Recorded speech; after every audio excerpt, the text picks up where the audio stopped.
Do I think there's going to be another black swan? Of course, 100%. I just don't know exactly what it is. The only one that's going to be an interesting one to watch, and I don't even know how he calls a black swan, because I feel like black swan by definition can't really be, it's like, predicted. Oh, didn't see that happening. Yeah. The U.S. government is going after Tether. That is clear to me. I view Tether as a very important part of the ecosystem, and I don't know how to predict the impact that will have. I think that the banks and this bank consortium or JP Morgan is no threat to our broader business model. The foreign stablecoin USDT will remain, in my opinion, undisputed winner in the emerging markets. Do you foresee a world where Tether is integrated into the stock market? I think that consortium banks will try to cover the first use case that you described, and honestly, that will be basically a tokenized money market fund. Think about the incentives of the individual firm. It's just to go as fast as possible, because there's like a bit of an arms race in terms of compute. Literally. And the data and the model. Literally. And then they'll look up and say, our competitor is China, so I got to go.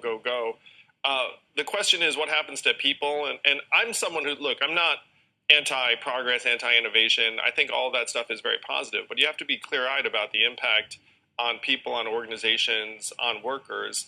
And in my estimation, this fourth industrial revolution is the most dramatic thing that's happened to our society in history. AI might be the most radical breakthrough in human history, and so we have to think much bigger. That allows more spare time. That allows people to. We become so rich from AI that maybe you can do UBI, and not everyone has to work 5 days. You gave me a thumbs up. Is that the answer for you? To me, that is the answer. The question is, how do we get from point A to point B? Because right now, the beneficiaries of AI are going to be a small handful of firms, and then the average 22-year-old or truck driver or whatnot is going to be just looking around saying, where did my job go?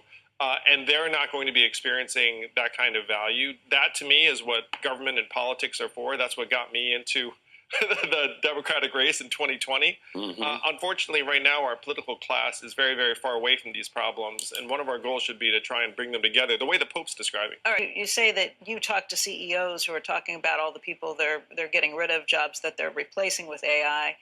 What do you say to them? What's your approach to say, hey, this may not be great in the long term?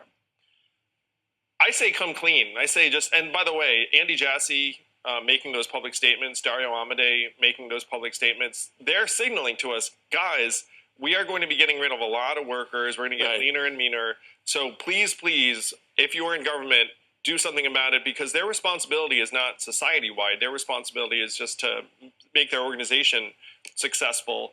And those interests are going to diverge from the average workers pretty sharply. It used to be when you guys saw a company increase headcount, you'd say, okay, good, they're growing, they're healthy.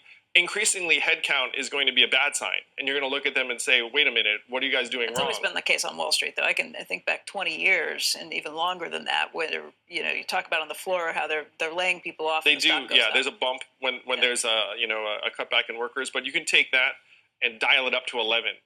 Welcome to the Cryptoteacher. And I come back with that video just to make you think. Don't forget to like and subscribe to the channel. And make sure you join the Patrons. If you're not a part of the Patrons, make sure you're hitting the Cash App. Also, go like and follow the TikTok. More videos to come. And we have Pump interviewing the Tether CEO. And he clearly knows Tether will not be used nowhere in the United States, like he stated, in the emerging markets, but eventually it's going to fall in the hands of the central banks. The central banks are going to let these stable coins run wild, and then they're going to bring them on in, because we know a lot of them are going to have bank runs. And who's always behind the bank runs? That's right. The banks are the biggest what? I'll let you finish that.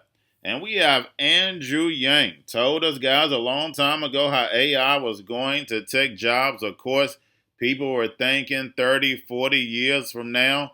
It's here now, guys. There's no turning back. The robots, algorithms, and drones are going to replace people. And that's the reason why these stable coins are so important, because it's going to allow free money. And we know this free money is going to be programmable.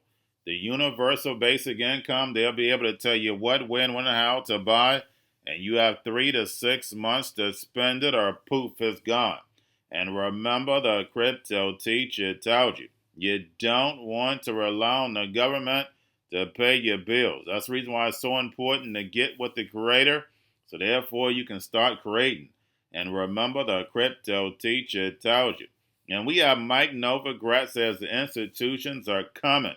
But guys, remember, the institutions have been here from the beginning. They've been funding the whole crypto industry in these funding rounds. And those who've been with me from the beginning, I used to go over the funding round so you can see the big corporations were here from the beginning. It was a master plan. Bitcoin to get rid of the banks. Everybody's going to rah, rah, rah. And then the banks come in and take over Bitcoin. You can't make this stuff up. But Mike Novogratz speaks about the stablecoin regulation and crypto regulation. And we know it's going to be done by 2026.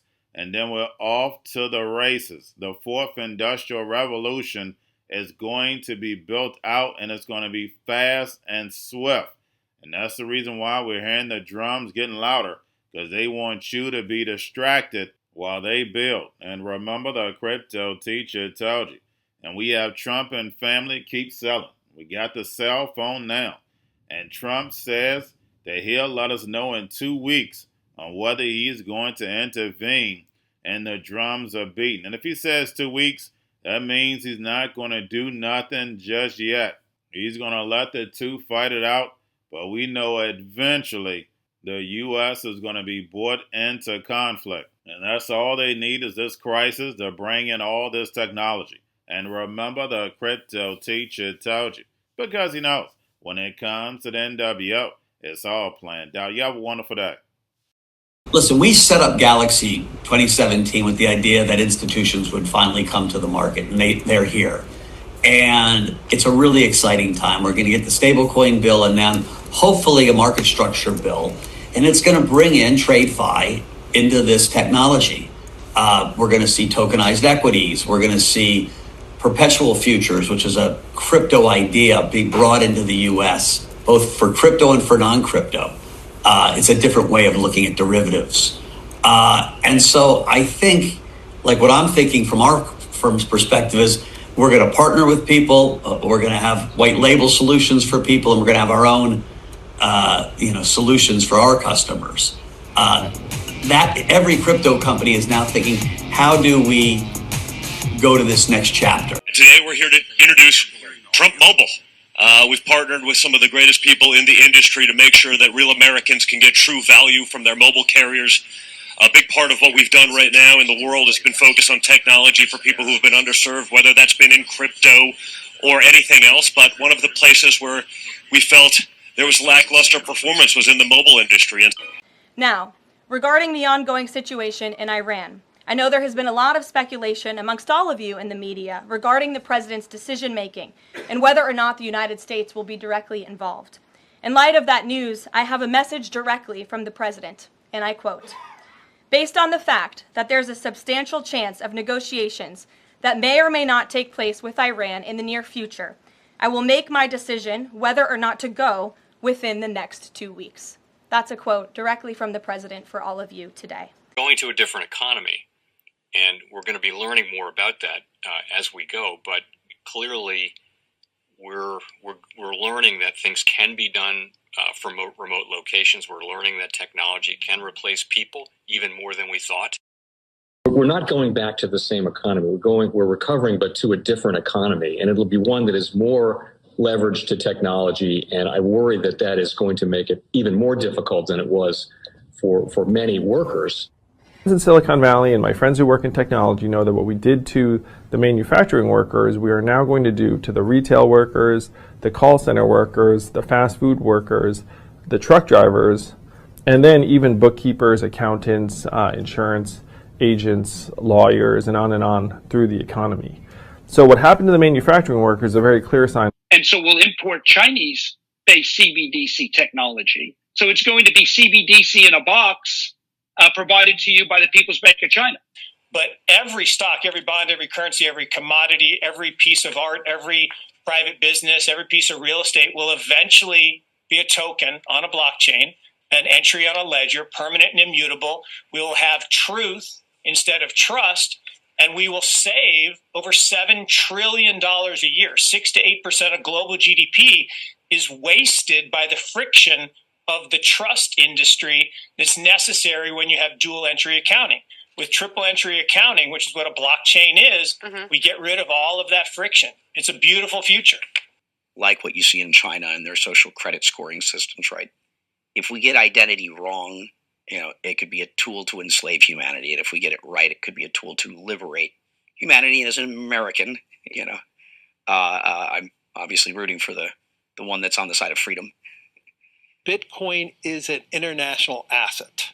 And also, I do believe the role of crypto is it's digitizing gold. I actually believe this technology is going to be very important. Look at it. We have been part of the huge revolution in investing through ETFs. We believe that ETFs will be changing the whole way we invest. Many people still use it as a means, people are investing it for indexing. No, the majority of people who are putting money in ETFs are active investors that are buying exposure. The entire bond market is being transformed as we talk right now. I believe the next generation for markets, the next generation for securities will be tokenization of securities. And if we could have that distributed ledger that we know every beneficial owner, every beneficial seller, we all have our code of who's buying, who's selling, instantaneous settlement. And think about it, it changes the whole ecosystem. Chinese bank ICBC has been hit by a ransomware attack, and the U.S. Treasury market, as a result of that, has been disrupted. This, according to the Financial Times. We're getting at more right now with Bloomberg's Shonali Bassick. Shonali, what do we know? Listen, we have the Financial Times now reporting that ICBC, one of China's largest banks here, was hit with a ransomware attack. And remember, they're a very significant intermediary in the Treasury market. The SIFMA has told its members that this has been part of the reason here that the system is kind of clogged up, if you will, during that auction that we saw a little bit before. The attack had prevented ICBC, according to the Financial Times, from settling Treasury trades on behalf of other market participants.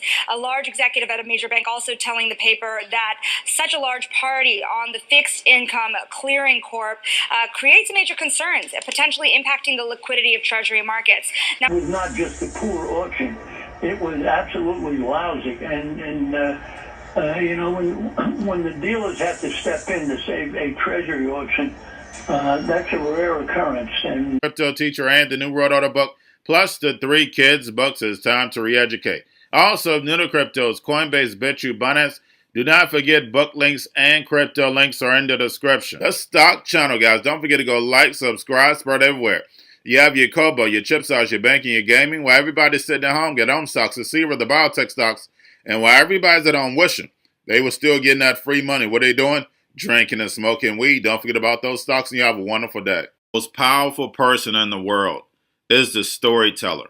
The storyteller sets the vision, values, and agenda of an entire generation to come. Steve Jobs. And guys, you know I truly believe in this. When you look at the New World Order, they're the storytellers. And that's the reason why I wrote my New World Order book. But guys, now it's time to change the current generation. And I wrote 3 kids books. You know I love the Trinity because I understand the power that's in it. So I have 3 books. We have an opportunity to change the generation, to educate, not just me, but I want to show you that I take action on a daily basis. And I want you to take action on a daily basis. Whether it's your job, whether it's in your community, we have an opportunity right now to educate the masses. I posted this on my Twitter account. Please share, but this is a short clip of the 3 books. There's going to be a clothing line and action figures. Please get these books for your kids, nephews, cousins, friends, So therefore, we can start the re-education now. Because as we see, the fourth industrial revolution foundation is definitely here. Robots, algorithms, drones, taking humanity out the picture. We have to re-educate. But let's get into the video. Part 1. King Joshua and Grandma Tam save the village. Part 2. King Joshua and Grandma Tam save New York from COVID Stories 3. Part 3. King Joshua and Grandma Tam goes to China. It's mandatory to get part 1, part 2, and part 3 of this series. It's time to re-educate Generation Z.